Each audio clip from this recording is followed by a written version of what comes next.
Aleluia, glória a Deus, bom dia, graça e paz, você está bem? Vamos lá, vocês já me conhecem, se não responder forte, já sabe, né? Eu quero antes, agradecer a Deus, agradecer aos pastores por essa responsabilidade de pregar e dizer que eu estou muito feliz de ver a igreja cheia, irmãos. Eu vi os obreiros levando ali algumas cadeiras e isso alegra o meu coração, porque nós estamos cumprindo aquilo que Cristo mandou. E o que eu quero começar a falar é exatamente isso. Você está vivo? Como que você sabe que você está vivo? O que o senhor fez, pastor? O senhor levantou a mão. Quem é vivo se manifesta de alguma forma.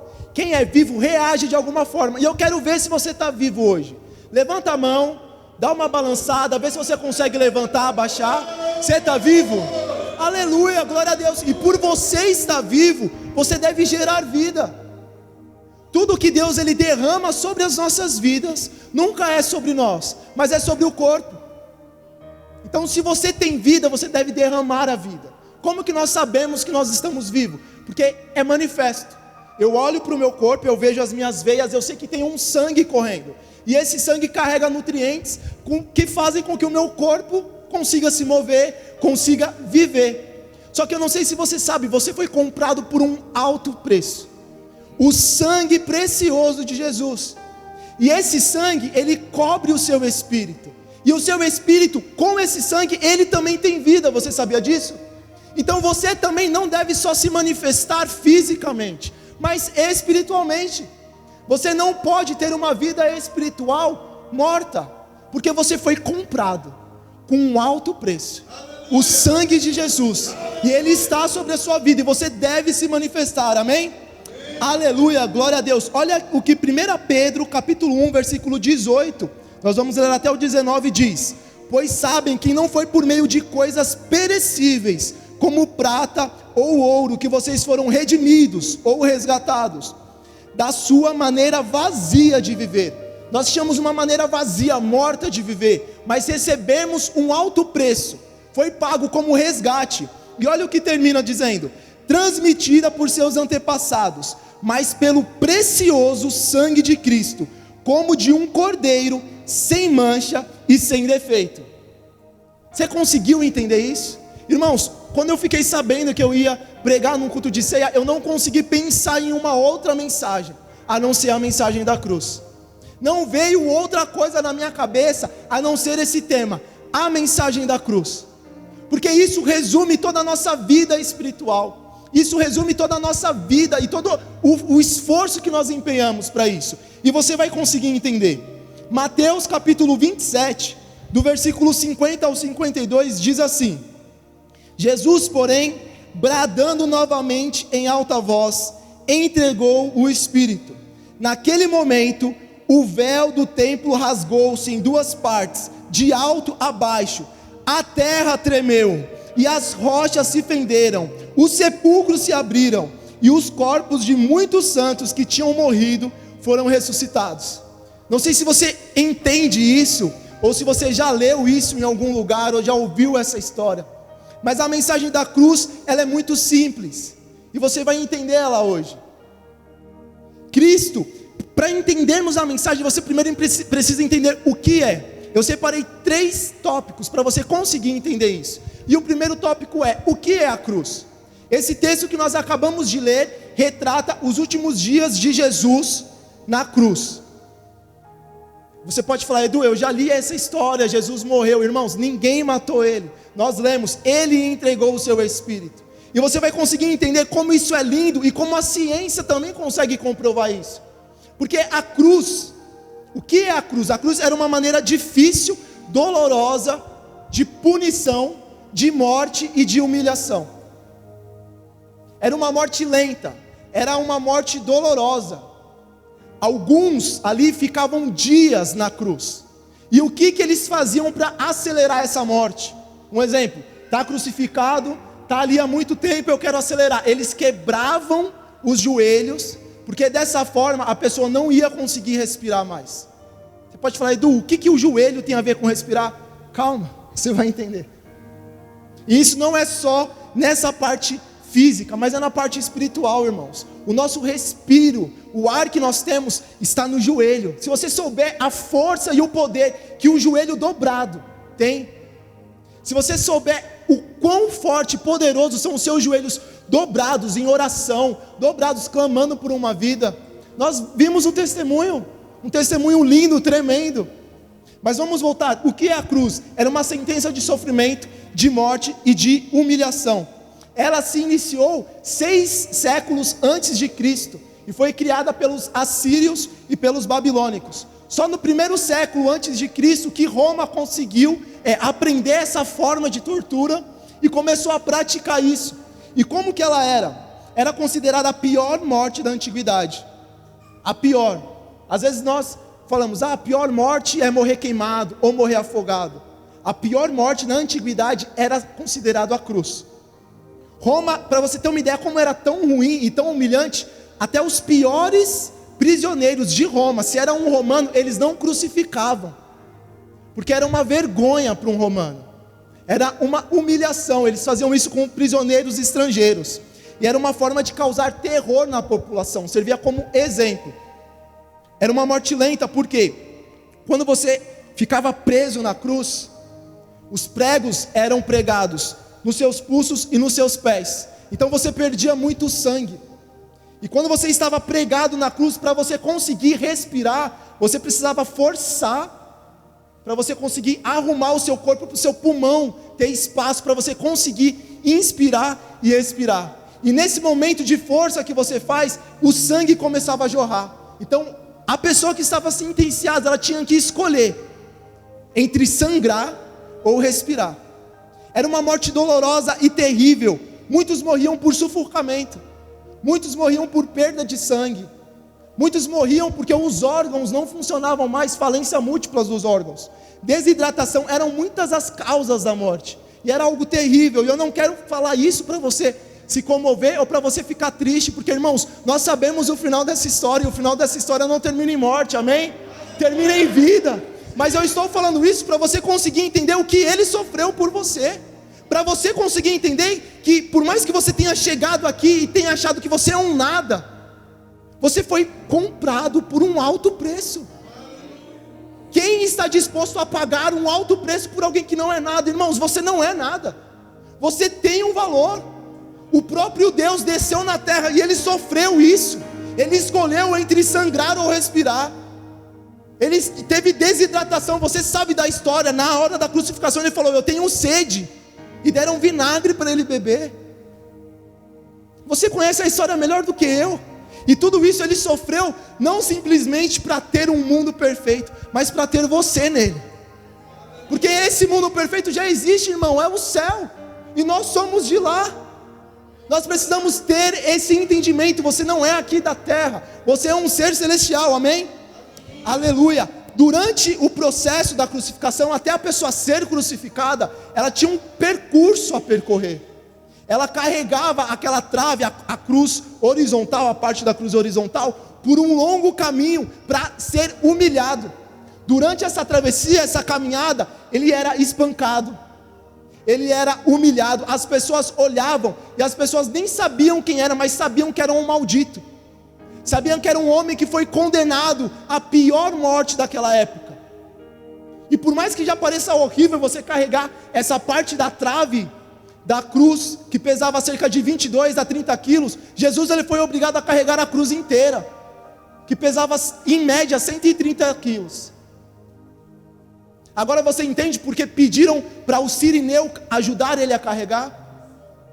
Porque além disso ele sofreu o flagelo, ele sofreu açoites, foi pregado uma coroa de espinhos, foi batido para enfincar no crânio dele. Ele já estava muito ruim, e ainda foi obrigado a carregar uma cruz de 130 quilos, até o ponto que eles viram que ele não ia conseguir carregar, porque Jesus era homem. Ele era 100% Deus, mas também ele era 100% homem, e pegaram alguém para ajudar ele a carregar, porque aquele castigo que estava sobre ele era pesado demais, ia além do pior. Você consegue entender isso? Pregos de 18 centímetros eram presos no pulso, Você fala, Edu, não eram nas mãos? Para você ter uma ideia, por que não era na mão? O osso quebrava, não aguentava o peso, porque você não conseguia sustentar o seu corpo, você soltava o seu corpo no peso dos pregos do pé. Se colocasse na palma da mão, ali iria rasgar a sua mão, então eles colocavam no pulso. E eles pregavam também os seus pés juntos. E ali era todo o sustento que você tinha. Só que como eu falei, se você está com o seu corpo solto, as suas costas, principalmente a de Jesus, que já tinha sofrido o flagelo, que já estava em carne viva, roçando ali na madeira, porque a cruz era feita de madeira maciça. Ele não conseguia respirar. Então ele se forçava a arrumar a postura para conseguir ter um fôlego, para conseguir respirar, e o sangue corria. E ele escolhia entre isso, para que hoje você pudesse ter o fôlego, para que hoje você pudesse respirar. Você consegue entender isso? Os joelhos flexionados, irmãos, como eu falei, isso é muito importante. Hoje nós não queremos mais orar, porque a gente fala, meu joelho já está doendo. Hoje a gente ora sentado, a gente ora em pé. Se eu falasse isso para o meu avô, na época meu avô falava, é ajoelhado, você não ora sentado, você tem que orar ajoelhado, porque é uma forma de tortura. Não, é uma forma de você reconhecer. Quando você se ajoelha, você está ali submisso, entregue, você reconhece quem está à sua frente. Você consegue entender isso? Era uma morte lenta, e como eu falei, enquanto o joelho estava flexionado, e eles estavam escolhendo entre respirar ou perder sangue, se era um dia que os romanos tinham muita pressa, eles quebravam os joelhos, porque dessa forma você não ia ter força para ficar em pé, então você morria por sufocamento. Se você ler a história, Jesus ele não foi morto, nós lemos, ele entregou o seu espírito. E se você pegar para ler nos outros evangelhos, você vai ver que os romanos foram para quebrar as pernas dos outros dois que estavam com ele, só que quando chegaram para quebrar a perna de Jesus, eles não fizeram isso. Por quê? Porque Jesus já tinha entregue o espírito dele, porque existia uma profecia de que nenhum só dos seus ossos seriam quebrados. E eu sei que você chegou aqui hoje com uma profecia sobre a sua vida. Eu sei que você já ouviu uma profecia na sua vida, e você se lembra dela, você luta por ela, você faz algo por ela. Você recebeu uma profecia de pregar, você está se preparando para isso. Você recebeu uma profecia que você ia ir até as nações, você está se preparando para isso, porque Jesus se preparou, irmãos.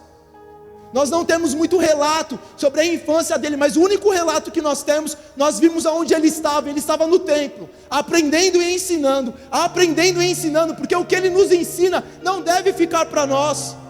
O sangue que escorreu naquela cruz, que está sobre a sua vida, não deve ficar somente na sua vida, mas ele deve expingir, ele deve ser borrifado na terra, para as outras vidas, para as outras pessoas. Irmãos, ele sofreu, ele morreu, mas ele ressuscitou, e ele te entregou isso. E o que você faz? O que você vai fazer? Para o judeu, a cruz era uma maldição, para o romano era uma execução humilhante, mas para o cristão, o que a cruz é? Vamos lá, você sabe como eu funciono. Para o cristão, a cruz é o quê? Vida. E vida tem um reagimento, você tem que reagir à vida. Lembra o que falamos no início? Isso é vida para nós. E como nós reagimos a essa vida que foi nos entregue? Como nós estamos reagindo ao preço que foi pago na cruz e entregado para nós? O que nós temos feito, irmãos? Ele sofreu. E às vezes você olha e fala, Edu, então a cruz, irmãos, a cruz foi um objeto. A cruz ela não tem poder nenhum. Muitos foram crucificados antes dele, e muitos foram também depois. O poder não está na cruz, mas está naquele que saiu vivo dela. Você consegue entender isso? O poder não está na cruz, mas de quem vive mesmo após ela. A morte não pôde conter ele, a morte não pôde vencer ele. E o que você está se deixando ser vencido, irmãos? Porque nós falamos, enquanto há vida, há esperança. Quem já ouviu isso? O mundo, ele pensa assim, morreu, já era, acabou, não tem mais nada. Só que para nós a morte é lucro, irmãos.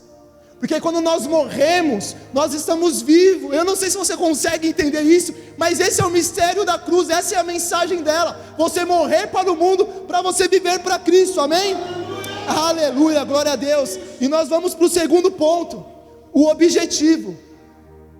A cruz, nós entendemos o que é a cruz, e ela tem um objetivo. Qual foi o objetivo da crucificação de Cristo? Não sei se você sabe, mas Jesus, ele orou pelos seus discípulos. Você sabia disso? E nós temos um relato disso. Em João capítulo 17, no versículo 15, ele disse: não peço que os tire do mundo, mas que os proteja do maligno. Em algumas traduções, algumas versões dizem que os proteja do mal. E o que é esse mal? O mal é o poder do pecado. O poder do pecado foi manifesto quando Adão cometeu o primeiro pecado. E o objetivo da cruz é nos livrar desse poder, porque o poder do pecado atua no mundo, e isso que escraviza eles, isso que torna eles pessoas depressivas, que não conseguem viver verdadeiramente, que falam: eu só vou viver realmente quando eu tiver dinheiro, conquista dinheiro e não tem vida. Eu só vou viver quando eu tiver um carro, conquista um carro e não tem vida, porque eles estão buscando coisas vazias, eles estão buscando uma madeira, irmãos. Nós estamos buscando aquele que saiu dela, Cristo, e Ele é o único capaz de dar vida, porque Ele venceu a morte. Então esse é o objetivo da cruz, esse é o objetivo da crucificação, te livrar do mal. Deus, para você conseguir entender, Deus, ele criou o mundo inteiro, amém? Você conhece essa história melhor do que eu. Ele criou o mundo em quantos dias? 6, no 7º ele descansou, tá vendo? Vem com atenção, irmãos, vamos lá. E aí, tudo que ele fez, ele olhava e ele via o quê? Que era bom. Só que ele não só terminava aí, e é isso que você tem que entender. O que ele ordenava para todas as coisas? Crescer e o quê? Crescer e multiplicar. Edu, ele falou isso só para o homem, errado. Quando ele criou os peixes, o que ele falou? Sejam férteis, se multipliquem, se reproduzam. E ele deu essa ordem também para o homem. Só que qual que é o problema da humanidade? Quando o homem começou a se reproduzir, ele já estava em pecado. Ele já era um homem caído, um homem carnal. O espírito dele já estava morto. E nós só conseguimos reproduzir aquilo que nós somos. Você consegue entender isso? E quando um homem pecador reproduz, ele reproduz um homem pecador. É por isso que quando nasce, você já nasce com essa natureza pecaminosa. Mas graças a Deus que veio um, que se fez pecado por nós, amém? Aleluia! E é dessa forma que ele nos livra desse mal.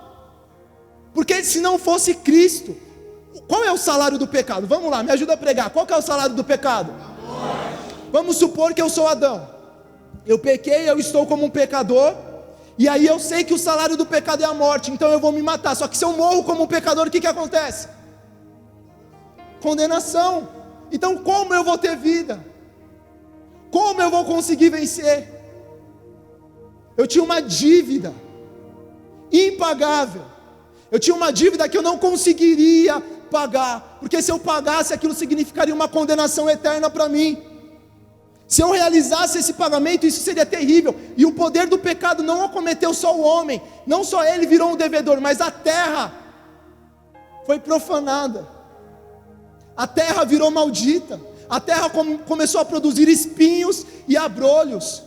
Então, além da consequência direta em mim, que eu me tornei um devedor, um pecador, a terra também sofreu com isso.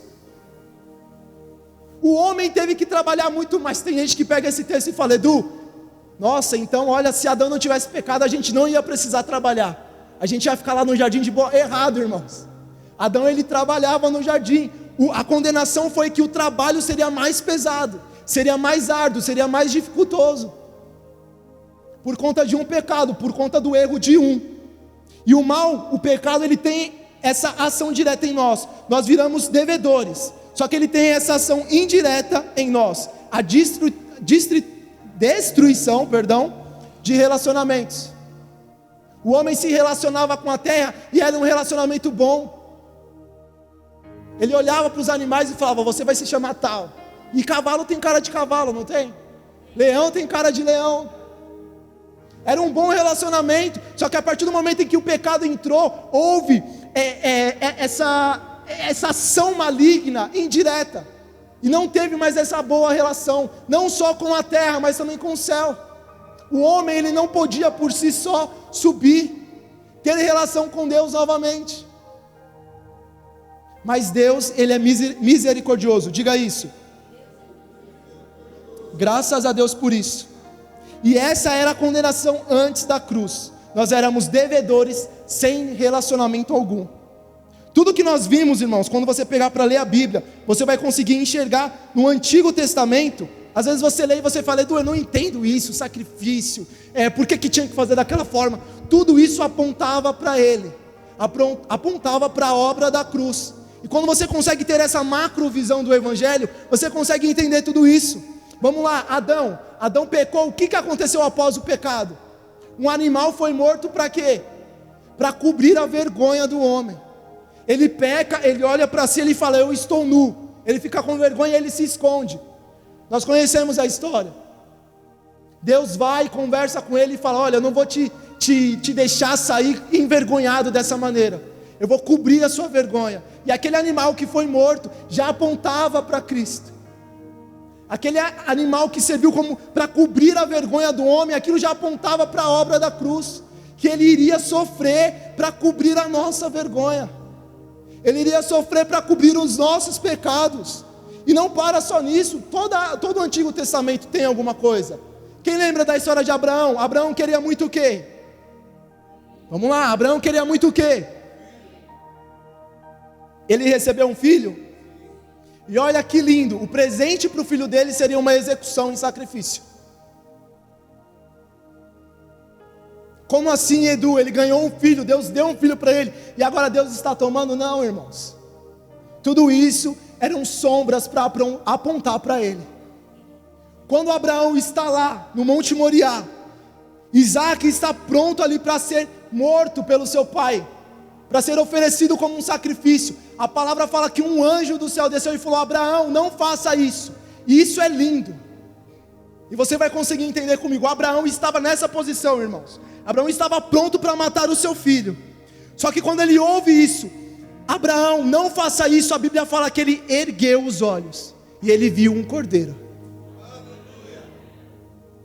Eu não sei se você chegou aqui com a cabeça para baixo, olhando para baixo, cabisbaixo, mas eu te digo, se você erguer os seus olhos, você vai ver o cordeiro, você vai ver Cristo, aquele que morreu e sofreu por você para te dar salvação. Basta você erguer os seus olhos. E isso me lembra de uma outra história. Quem conhece um tal de Moisés? Cabra bom, deu trabalho no início, mas depois pegou no tranco, foi? Só que sofreu também muito com o povo, um povo rebelde, um povo que murmurava demais. E o que acontece? Serpentes abrasadoras começavam a chegar no acampamento deles, e mordiam os hebreus, mordiam os israelitas, e eles morriam por conta do veneno. Você consegue entender a semelhança? Uma serpente, um veneno, que foi inserido dentro do seu corpo. Você já viu isso em algum lugar? Um homem que se deixou ser enganado por uma serpente, e esse veneno entrou nele, entrou no coração e tornou ele pecador. Isso aponta para o início, isso aponta para o homem sendo pecador, para o homem deixando com que esse veneno entrasse no coração dele, através de uma desobediência, de uma murmuração. Só que isso é lindo, porque a história nos conta que Moisés recebeu uma direção: Moisés, faça uma serpente de cobre. Edu, mas como uma serpente? Como assim? Você não vai me falar que a serpente simboliza Cristo? A serpente era um pecado. Você acabou de me falar isso. Por que não fizeram uma pomba que simboliza a paz? Por que de cobre, Edu? Por que não fez de ouro, que é mais precioso? Como que eles reduziram Cristo a isso? Exatamente. Como que Cristo se reduziu, irmãos? Como que Cristo, ele teve tanto amor que ele se reduziu? Como que Cristo te amou tanto que ele saiu do trono de glória, de majestade, e ele veio para a terra como um homem? E da mesma forma que aquela serpente foi feita de bronze, porque bronze na Bíblia significa justiça. E uma serpente, ele se fez pecador, irmãos, Por isso que era uma serpente, porque ele se igualou, ele veio como um homem e ele se fez pecador, mesmo não cometendo pecado nenhum. E por que ele fez isso, Edu? Porque o pecado precisa ser pago. O pecado tinha um salário e só ele poderia fazer isso. Só que se ele morre como um santo, que pecado que ele está pagando? Mas veio sobre ele todas as nossas iniquidades, todos os nossos pecados, o castigo que nos traz a paz estava sobre ele. E pelas suas pisaduras, pela cruz, pela estaca que estava no seu pulso, pelo flagelo que ele sofreu, por ele carregar aquela cruz pesada de 130 quilos, por ele não conseguir respirar, por ele sangrar, nós somos curados. Nós temos vida, nós temos livre acesso novamente ao Pai. Irmãos, você precisa entender isso. No Antigo Testamento você também consegue ver os sacrifícios de animais. Moisés instituiu isso. E por que eles precisavam ser sacrificados? Para apontar para Ele. Existiam vários tipos de sacrifício, mas tinha um sacrifício que era específico para o pecado. E como era esse sacrifício? Um animal precisava ser entregue, um cordeiro. O sacerdote recebia esse animal, ele colocava a mão em cima da cabeça desse animal, simbolizando a troca, a substituição. Os pecados do povo estão sobre você agora, sobre aquele animal. E ele oferecia como um sacrifício. Aquele animal morria. E daquela forma os pecados daquele povo eram encobertos, porque um animal não tem poder nenhum para perdoar os pecados. Só que essa cerimônia, esse ritual não acabava só nisso. Tudo isso que eu falei era uma propiciação. E nós vimos que quando o homem peca, o mal ele tinha duas ações. A ação direta, que era o homem se tornar um devedor, e o animal sofria isso. O animal agora estava devendo no lugar do homem e ele era morto. A gente pagou o primeiro. Só que a segunda ação indireta, que é a terra ainda continuava profana, ainda continuava imunda. É a segunda parte desse sacrifício, que é a expiação. Após o animal morto e sacrificado, o sacerdote pegava o sangue daquele animal e aspergia sobre eles. Aspergia sobre aquela tenda. Para o quê? Para purificar a terra. Irmãos, o sangue de Jesus ele foi derramado, mas não só na terra, foi sobre a sua vida. Ele pagou o preço. Você não é mais um pecador, você não é mais um devedor, você está livre disso. Só que ainda tem a segunda parte da cerimônia, que é a expiação. O sangue dele precisa ser expiado, precisa ser borrifado nas nações, nas ruas, nas casas, para que a terra se torne santa novamente. E não é ele que faz isso, somos nós. O sangue dele está sobre o nosso espírito. Nós temos esse poder, nós temos essa autoridade. Então é minha e é sua responsabilidade borrifar esse sangue por onde nós passarmos. É sua e minha responsabilidade levar esse sangue precioso para todos. Você precisa entender isso, irmãos. Você precisa entender isso. O cordeiro ele morreu como propiciação. Nós devemos carregar o seu sangue para purificar a terra. Nós devemos ser a imagem e a semelhança dele, assim como ele falou: reproduza, multipliquem-se. Isso não acabou, isso ainda está sobre nós. Nós devemos multiplicar, mas não como uma forma de pecador, mas como homens santos. Nós devemos fazer discípulos, assim como ele fez. E esse é o objetivo: livrar o mundo do mal, livrar o mundo do poder do pecado. Só que ainda tem uma terceira parte, que é o terceiro tópico que eu falei, que é a consequência. Nós entendemos o que é a cruz, nós entendemos o porquê dela, qual foi o objetivo, e agora nós vamos entender a consequência. Gu, eu quero que você tenha algum slide com o nome da igreja. Você consegue colocar, por favor? Alguma imagem com o nome? Se não conseguir, não tem problema, porque eu sei que vocês sabem o nome. Qual é o nome dessa igreja? Vamos lá, qual é o nome dessa igreja? Família, amor e graça. Pega essa primeira palavra, família. A consequência da cruz é isso, irmãos: relacionamento. Um relacionamento novamente com Ele, um relacionamento íntimo de família, porque é isso que nós precisamos propagar, e é isso que nós precisamos ser: família. Deus ele morreu, ele sofreu, ele ressuscitou, para que hoje você pudesse ter novamente esse livre acesso, esse relacionamento com Ele. E é muito incrível, eu sempre vou falar isso, todas as vezes que eu sei que eu vou pregar, acontece alguma coisa na semana que contribui para a mensagem. Quem aqui anda de moto? Já andou de moto? Com garupa assim, ou você era garupa ou você era o piloto. Para você conversar um com o outro, é fácil conversar? Irmãos, é uma vergonha. Às vezes a pessoa que está do lado entende mais do que quem está atrás. Se abre aqui a viseira e fica gritando: para onde vira, para onde vai? É uma vergonha, porque você não consegue ter uma comunicação direta. E aí essa semana, eu e a minha esposa, nós compramos aquele intercomunicador, vocês já viram? Que você consegue conversar com a pessoa. E isso é muito legal, porque através desse intercomunicador, eu não preciso mais gritar, eu não preciso mais me esgoelhar, eu não preciso mais ficar tomando vento na cara, para conseguir conversar com ela. Eu só preciso apertar um botão, e eu falar: oi vida, e aí, tudo bem? Como é que foi o seu dia? Simples, fácil. Edu, o que isso tem a ver?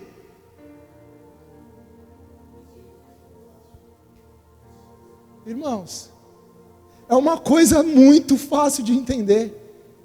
Um relacionamento foi quebrado e você ficava se esgoelhando: meu Deus, me ouve, meu pai. Você ficava gritando, você ficava tomando vento na cara, tomando chuva, tentando se comunicar com ele. Só que, irmãos, alguém morreu por você, e ele ressuscitou e ele voltou para lá. Só que ele não nos deixou órfãos. Ele não te deixou órfão, Ele não te deixou aqui sozinho, para você precisar ficar gritando. Mas Ele colocou em você o Espírito Santo, o Consolador, aquele que vai te revelar todas as coisas. E hoje você não precisa fazer mais nada, a não ser falar: Senhor, como foi o seu dia? Pai, meu dia foi assim. Você ter um relacionamento novamente com Ele, e o Espírito Santo me comove a fazer esse pedido. Alguém aqui está afastado, ou alguém aqui quer aceitar a Jesus? Porque da mesma forma que eu preciso apertar esse botão para conversar com a minha esposa, você precisa apertar um botão para conversar com Ele. Você precisa configurar a sua vida, porque a sua vida ela foi desconfigurada.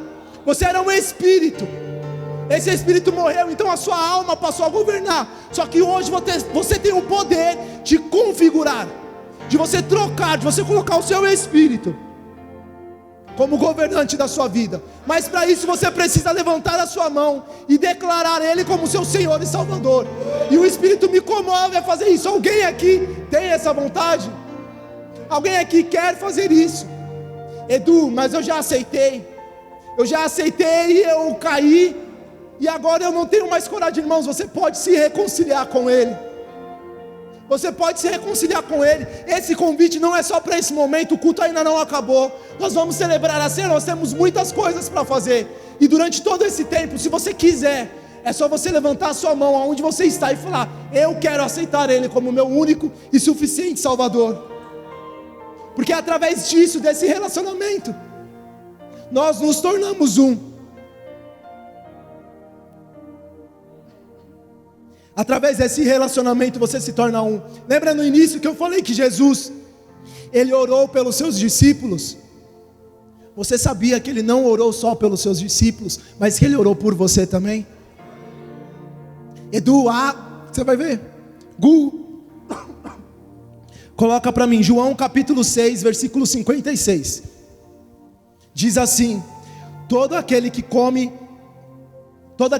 a minha carne e bebe o meu sangue permanece em mim e eu permaneço nele. Você precisa fazer isso para você conseguir se conectar com Ele. Mas antes disso Ele fez uma oração. E está lá em João capítulo 17, do versículo 20 ao versículo 21. E diz assim: a minha oração não é apenas por eles. O que Jesus está falando aqui? Pai, eu estou orando pelos meus discípulos que estão aqui comigo fisicamente. Mas a minha oração não é só por eles. Ele continua: peço também por aqueles que crerão em mim, por meio da mensagem deles, para que todos sejam um, para que todos sejam um, para que todos sejam um. Pai, como Tu estás em mim e eu estou em Ti, que eles também estejam em nós, para que o mundo creia que Tu me enviastes. É para isso, irmãos. Esse é o final, nos tornarmos um. Nós somos uma família.